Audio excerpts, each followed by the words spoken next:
Okay friends, तो हम लोगों ने मटेरियल वेरिएंसेस और लेबर वेरिएंसेस दोनों ही समझ लिए हैं। अब हम समझेंगे ओवरहेड वेरिएंसेस। तो ओवरहेड वेरिएंसेस में हमें पहले कॉन्सेप्ट्स को समझना है। कॉन्सेप्ट्स के बाद फिर हम लोग इनकी प्रॉब्लम्स करेंगे।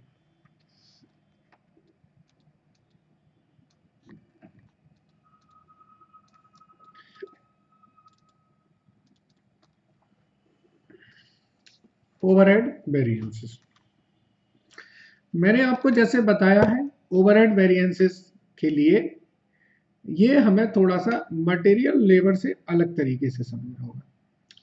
वैसे वेरिएबल ओवरहेड वेरिएंस जो होता है मटेरियल और लेबर की तरह ही वर्क करता है, बट मैं आपको पहले फिक्स्ड ओवरहेड समझाऊंगा, तो उससे आपको वेरिएबल ओवरहेड इजी ऑटोमेटिकली लगेगा। ठीक है। ओवरहेड क्या होते हैं?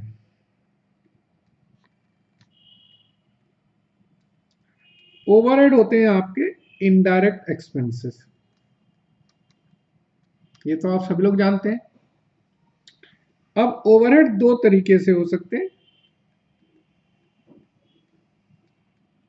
फिक्स्ड ओवरहेड एंड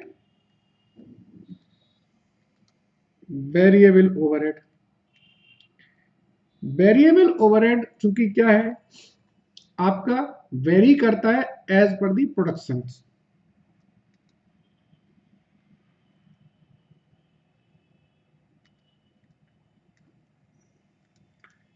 और अगर मैं कहूं कि वेरिएबल ओवरहेड पर यूनिट आपकी जो है वो फिक्स होती है, जितनी ज्यादा प्रोडक्शन करेंगे उतना ही ज्यादा खर्चा होगा। मोर प्रोडक्शन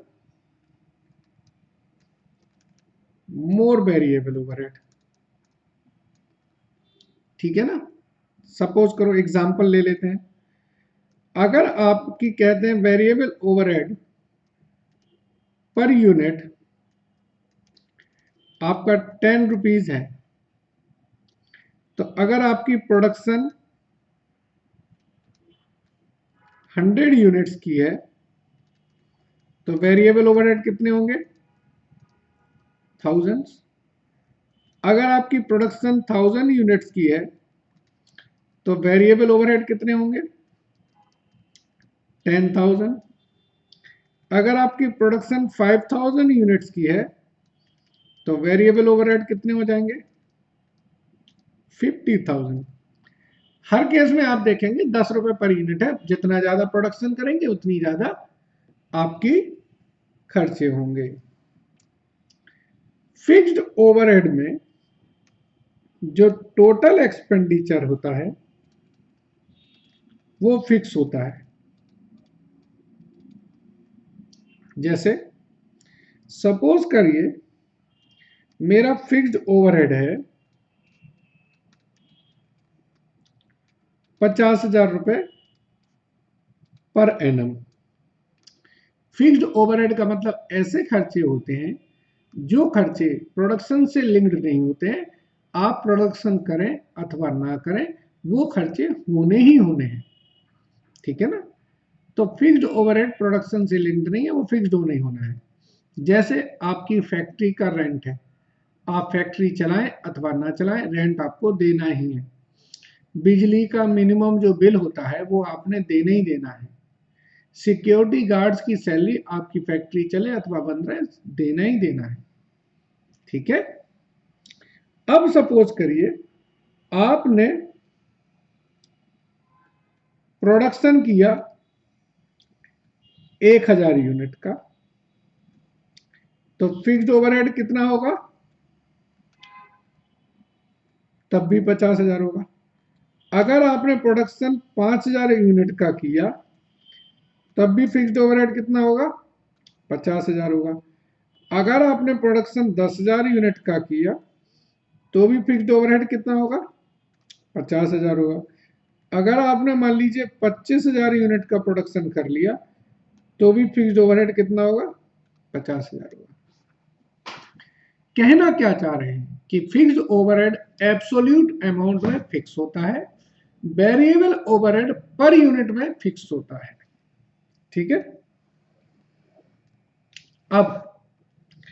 अब एक कॉन्सेप्ट हम समझते हैं, रिकवरी रेट, और हम कहेंगे अगर इसको एब्जॉर्प्शन रेट तो भी गलत नहीं होगा। ये कॉन्सेप्ट आप लोगों ने आईपीसीसी में पढ़ रखे हैं, फिर भी मैं ब्रीफ दे रहा हूं क्योंकि बिना कॉन्सेप्ट के हम लोग किसी चैप्टर को स्टार्ट नहीं करते हैं। सपोज करिए आपने बजट बनाया, बजटेड फिक्स्ड ओवरहेड है आपके 50,000 रुपए के, ठीक है ना, और आपने बजटेड जो प्रोडक्शन रखी है वो मान लीजिए आपने 2000 यूनिट की रखी है, ठीक है ना।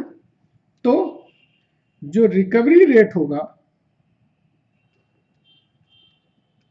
वो क्या होगा, 50,000 अपॉन 2000 यानी कि 25 रुपीज पर यूनिट। आपने जितनी यूनिट आप तैयार करते जाएंगे उतनी यूनिट का आपने फिक्स्ड ओवरहेड चार्ज कर लेंगे। सपोज करिए आपका एक्चुअल प्रोडक्शन हुआ 1700 यूनिट का, आपने बजट बनाया था 2000 का, लेकिन एक्चुअल में आपने 1700 यूनिट ही बनाई। तो इन 1700 यूनिट का क्या होगा, यानी कि आपने जो फिक्स्ड ओवरहेड रिकवर्ड कर लिए हैं वो कितने कर लिए, 1700 इंटू 2500, 42,500। क्यों, जितनी यूनिट आपने प्रोड्यूस करी है हर 25 रुपए, हर यूनिट पे 25 रुपए से आपने रिकवरी कर ली। तो आपके जो फिक्स्ड ओवरहेड रिकवर्ड नहीं हुए हैं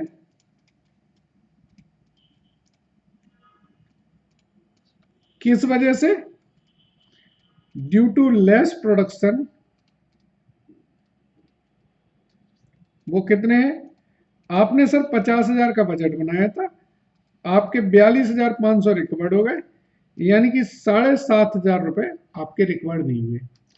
अगर गौर से देखें तो आपकी 300 यूनिट आपने प्रोडक्शन नहीं करा है और 25 रुपए से आपकी रिकवरी रेट है, तो ये वो अनरिकवर्ड वही होते हैं जितना प्रोडक्शन आपका नहीं हुआ है। ठीक है, चलिए, तो इन कुछ कॉन्सेप्ट्स के साथ में हम लोग फिक्स्ड ओवरहेड वेरिएंस एंड सीखेंगे। इसके लिए कुछ बेसिक टर्म्स हैं।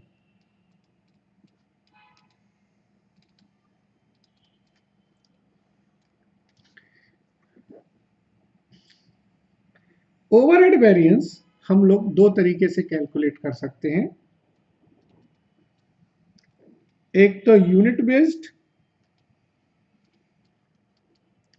या हम इसको बोल सकते हैं प्रोडक्शन बेस्ड, और दूसरा तरीका होता है हम इसके आवर बेस्ड भी कैलकुलेशन कर सकते हैं, और दोनों भी कर सकते हैं। हम आपको कुछ सम दोनों कैलकुलेशन करके बताएंगे। तो इन दोनों के लिए रेट्स, बेसिक फॉर्मूलेज अलग अलग हो जाते हैं। यहां पर अगर हम एस आर लिखेंगे तो ये कहलाएगा एस आर यू। इसका मतलब होता है स्टैंडर्ड रेट पर यूनिट, और इसका फॉर्मूला होगा बजटेड ओवरहेड अपॉन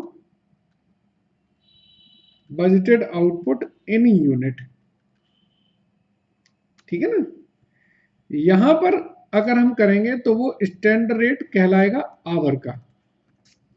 तो इसका फुल फॉर्म होगा बजटेड, सॉरी, इसका फॉर्मूला होगा budgeted overhead upon budgeted hours.